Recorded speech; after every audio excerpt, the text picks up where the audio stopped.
اعوذ باللہ من الشیطان الرجیم بسم اللہ الرحمن الرحیم۔ السلام علیکم یا علی مدد۔ مومنین و مومنات کی خدمت میں آج ایک بے انتہا مجرب ترین وظیفہ عمل امیر المومنین علی ابن ابی طالب علیہ السلام کی بارگاہ سے لے کر آئے ہیں۔ جناب امیر علیہ السلام کے اس مجرب ترین وظیفہ عمل کو مومنین نے خصوصی طور پر اتوار سنڈے والے پورے دن میں کسی بھی وقت نصف شب تک کر لینا ہے، کیونکہ اتوار کا دن امیر المومنین سے منسوب ہے۔ مومنین آج کے دن اس وظیفے عمل کو کر کے خداوند متعال کو حق جناب امیر علیہ السلام کا واسطہ دیں اور اپنی حاجات کو طلب کریں۔ بحق امیر المومنین یہ ایسا عمل ہے کہ خداوند متعال آپ کے مقام سے بلند ہونے سے پہلے آپ کی حاجتوں کو آپ کو عطا کر دے گا، آپ کی دشواریوں کو، آپ کی پریشانیوں کو دور کر کے آپ کے لیے آسانیوں کو پیدا کر دے گا۔ خداوند متعال آپ کے ہر دروازے کو کھول دے گا۔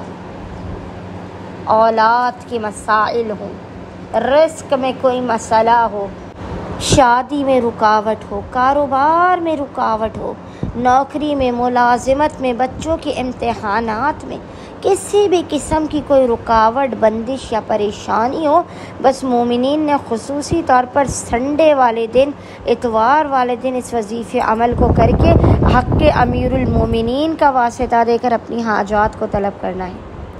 اگر آپ کسی سخت مصیبت و پریشانی میں بھی ہیں تو آپ کسی بھی دن، کسی بھی لمحے اور وقت میں اس وظیفے عمل کو کر سکتے ہیں۔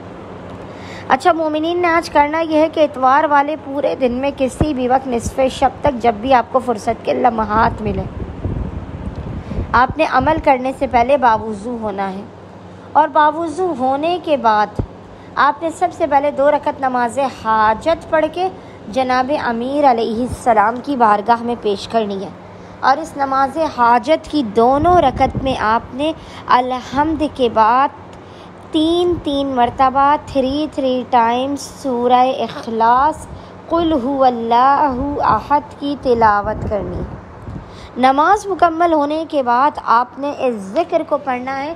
وہ ذکر آپ کو انشاءاللہ تعالی اسکرین پر لکھا ہوا نظر آ رہا ہوگا۔ 110 مرتبہ 110 ٹائمز 110 مرتبہ آپ نے اس قرآنی آیت کو حق امیر المومنین کا واسطہ دے کر پڑھنا ہے۔ وہ آیت آپ کو انشاءاللہ تعالی اسکرین پر بھی لکھی ہوئی نظر آ رہی ہوگی، اور وہ ذکر ہے ان مع العسر یسرا بحق امیر المؤمنین علی ابن ابی طالب علیہ السلام۔ 110 مرتبہ 110 ٹائمز آپ نے اس کا ورد کرنا ہے، اور اس کے بعد پیشانی کو سجدگاہ پر رکھ کے خداوند متعال کو حق امیر المومنین کا واسطہ دے کر اپنی حاجات کو طلب کرنا ہے، مشکلات کے خاتمے، رزق و روزی میں برکت کی، اور اپنے مسائل اور دشواریوں کے دور ہونے کی دعا کرنی ہے۔ انشاءاللہ تعالی خداوند متعال امیر المومنین کے حق کے صدقے میں آپ کے مقام سے بلند ہونے سے پہلے آپ کی خالی جھولیوں کو بھر کے آپ کو بامراد کر دے گا۔ اللہم صلی علی محمد وآل محمد وعجل فرجہم اجمعین۔